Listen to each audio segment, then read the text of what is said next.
ابا جی کا نام امام زین العابدین ہے اور آپ کے دادا جان کا نام امام حسین پاک ہے اور امام حسین کے ابا جی کا نام مولا علی مرتضیٰ شیر خدا ہے.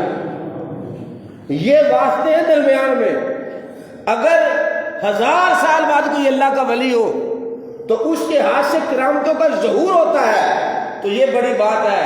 لیکن یہ تو وہ ہے کہ جنہوں نے آل رسول کے در سے سارا فیض پایا اور یہ حضور سرور کونین کا خود ہے. حضرت امام باقر رضی اللہ تعالیٰ علیہ مجمعین آپ کے بھائی ہیں حضرت زید.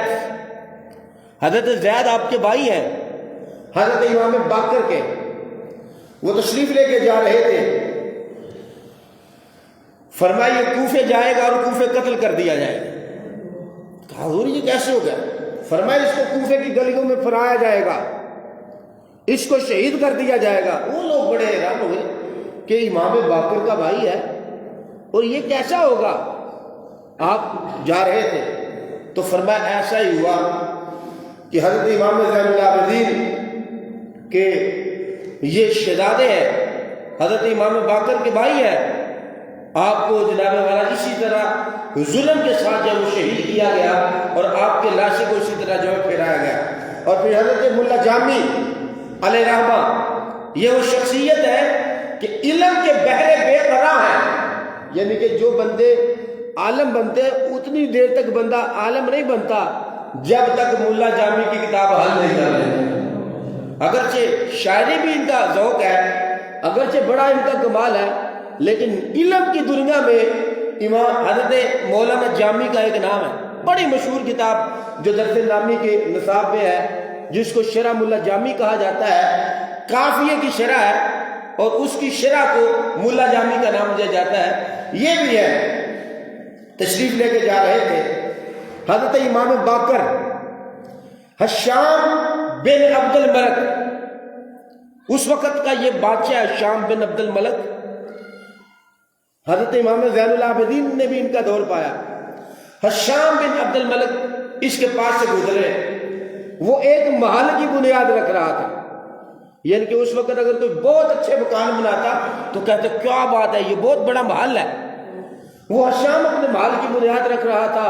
جناب رکھی, آپ تشریف لے کے جا رہے تھے, وہاں سے گزرے. امام باقر کہنے لگے یہ جس گھر کی بنیاد رکھ رہا ہے نا اس کی اینٹ سے اینٹ بجا دی جانی ہے, یہ گر جانا ہے. اس کی بنیادیں بھی لوگوں نے اکھاڑنی ہے اور لے جانی ہے, پتھر نکال کے لے جانے ہیں. کہتے میں بڑے حیران ہوئے کہ یہ تعجب کی بات ہے. حشام ہے, ملک کا بادشاہ ہے, اور اس کو کیسے کوئی ذلیل کرے گا؟ بادشاہت ان کے پاس ہے. کہتے پھر کچھ ہی دیر گزری, ولید بن حشام کا دور آیا. اس کے کہنے پہ حشام بن عبد الملک بن مروان کا جو یہ بنایا ہوا دربار تھا, یہ بہت بڑا جو قلعہ بنایا تھا, اس کے کہنے پہ اس کو تہس نہس کر دیا. یہاں تک لوگ اس کے پتھر کو نکال کے لگے ہیں. یہ حضرت سیدہ امام باقر ہے اور یہ رسول اللہ صلی اللہ علیہ وسلم کے خاندان ہے, اور خاندان نبوت کی کیا کمال ہے. اور امام باقر کے ابا جی حضرت امام جعفر صادق ہے. اور حضرت یہ کون تھے؟ ہمارے فقہ کے امام حضرت امام اعظم, آپ کا نام ہے نعمان بن ثابت. امام اعظم آپ کا نام ہے نعمان بن ثابت. امام اعظم نے بھی اگر فیض پایا نا تو ان کے در سے پایا ہے. امام صاحب سے پوچھا گیا آپ کی عمر کتنی ہے؟ فرمایا 2 سال. فرمایا اتنا بڑا ہو کے داڑھی سفید ہے, اتنے شاگردوں کی تعداد ہے, اور آپ کہتے ہیں کہ آپ کی عمر 2 سال ہے؟ فرمایا 2 سال میں نے امام کے قدموں میں علم دین حاصل کیا ہے, اور میں اس عمر کو عمر جانتا ہوں جو حضور کے خاندان کے قدموں میں گزر جائے. اور حضرت امام جعفر صادق ان کے ابا جی کا نام امام باقر ہے. اگر آپ ان کی ہستی کو دیکھیں, اگر ان کے فضائل اور کمالات پہ اگر آپ توجہ کریں تو وہ بھی کمال ہے. اور یہی وہ بندہ ہے حشام بن عبد الملک کہ جس وقت حضرت امام زین العابدین پاک پابندیاں لگائی ہوئی تھی نا، آپ کو پتہ ہے ہر دور میں جو بندہ بادشاہ ہوتا ہے نا وہ کوشش کرتا ہے لوگ میرے آگے جھکے رہے، میرے آگے کوئی بندہ پار نہ مارے، اگر کوئی ان کے آگے تھوڑا سا پار مارے نا وہ کہتے ہیں گرفتار کرو، اس کی ضرورت ہی کوئی نہیں ہے، یہ 4 شیڈول میں اس کو داخل کرو۔ تو ہشام بن عبد الملک اس کا دور تھا، حضرت امام باقر کے ابا جی تشریف لائے طواف کعبہ کرنے کے لیے، تو اس سے پہلے کہ ہشام بھی طواف کعبہ کر رہا تھا تو اتنا پروٹوکول نہیں ملا، یہ اب ہمارے بادشاہ جاتے ہیں نا، جا کے خانے کعبے کا طواف کرتے ہیں، ادھر بھی فوجی ہوتے ہیں ادھر بھی فوجی ہوتے ہیں، آگے کی یہ سرکاری مہمان ہے۔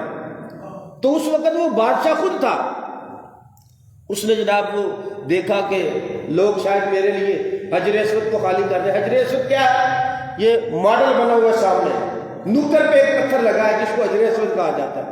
نبی مکرم صلی اللہ علیہ وسلم فرماتے ہیں، فرمایا جس نے اس کو چوما، جس نے اس کو استلام کیا، یہ گناہ چوس لیتا ہے، بندے کو گناہ معاف ہو جاتے ہیں۔ قیامت والے دن یہ پتھر جس نے چوما ہوگا، جس نے استلام کیا ہوگا، اس کی شفاعت کر کے اس کو جنت میں لے جائے گا۔ اگر 1400 سال بعد اگر ایک پتھر بندے کی شفاعت کر سکتا ہے جو بے جان ہے، تو پھر آپ خود سوچیں امام زین العابدین کی شہزادی کا کمال کیا ہوگا۔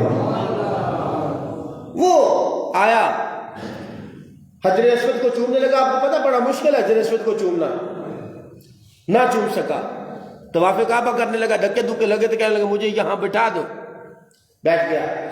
امام باقر کے ابا جی تشریف لائے، امام باقر کے ابا جی تشریف لائے، جب آپ کا آنا تھا تو لوگوں نے لائن بنا کے حجر اسود کو خالی کر دیا۔ آپ نے جاتے ہی امام باقر کے ابا جی نے اس کو چوم لیا اور 7 چکر لگا لیے۔ لوگ بڑے حیران، تو بادشاہ ہے؟ ہاں، تیرے لیے تو حجر اسود بھی خالی نہیں ہوا، تیرے لیے تو طواف کعبہ نہیں رکا، یہ کون ہے؟ ہمیں بتاؤ یہ کون سا بادشاہ ہے؟ کیا لگا بادشاہ کہ میں ہوں۔ لوگ کہنے لگے اگر تو بادشاہ ہے تو پھر یہ کون ہے؟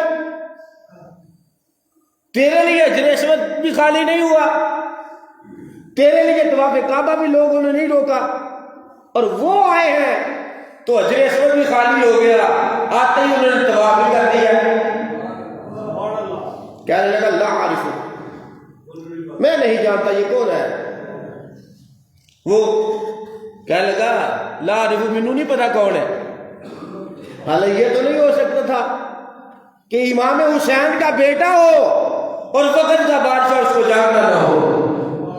خفت تھی، بےزتی تھی، میری بےزتی ہوگی، لوگ کہیں گے تو بادشاہ ہے، عزت اس کی ہو رہی ہے، تو بادشاہ ہے، لوگ اس کے ہاتھ چوم رہے ہیں، تو بادشاہ، تیرے کو تکنا ہی کوئی نہیں، پھر انہوں نے ہاتھ چومی جا رہے ہیں۔ کہہ لگا لا عارف ہوں، مجھے نہیں پتا یہ کون ہے۔ ایک شخص تھا، اس نے تعارف کرایا، کہا تو جھوٹ ہے، تجھے نہیں پتا، ھذا الذی تعرف البقاء وتعرفه والبیت یعرف والحل حلال الحرم ھذا ابن خیر عباد اللہ كلهم ھذا التقی والنقی طاہر العلم ھذا ابن فاطمہ الزہرا ان كنت جاہل فقد جدی انبیاء اللہ كلهم۔ کہا تجھے نہیں پتا، یہ تو وہ ہے جن کو کعبہ بھی جانتا ہے، کعبے والا بھی جانتا ہے، جن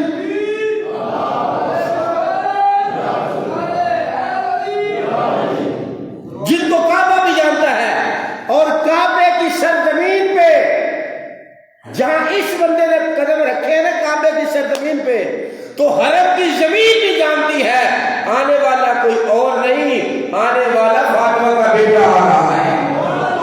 ھذا الذی تعرف البقاء وتعرفه والبیت یعرفه والحل والحرم ھذا ابن فاطمہ الزہرا ان كنت جاہل۔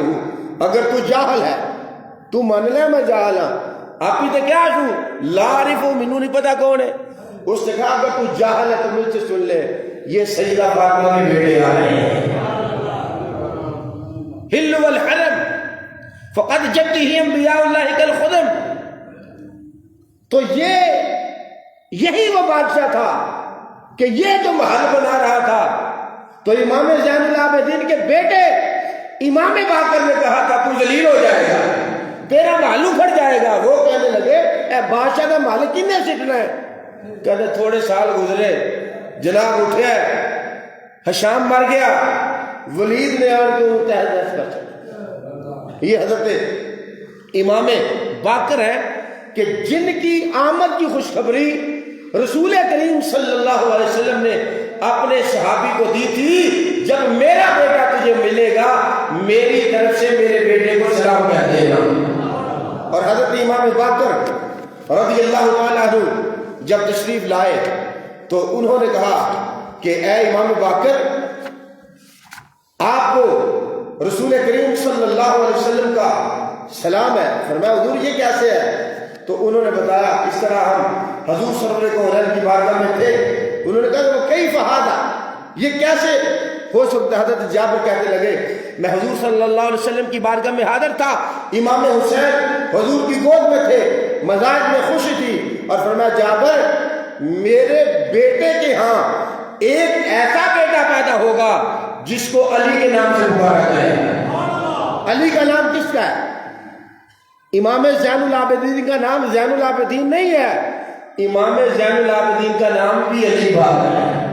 فرمایا اس کا نام, اس کو زین العابدین کے نام سے پکارا جائے گا, اور جب قیامت کا دن ہوگا تو آواز آئے گی لیقم سید العامرین فیقوم علی بن حسین. جب آواز آئے گی بھئی جو سب سے زیادہ عبادت گزار ہے وہ کھڑا ہو جائے, تو اتنے بڑے مجمع میں زین العابدین کھڑے ہو جائیں.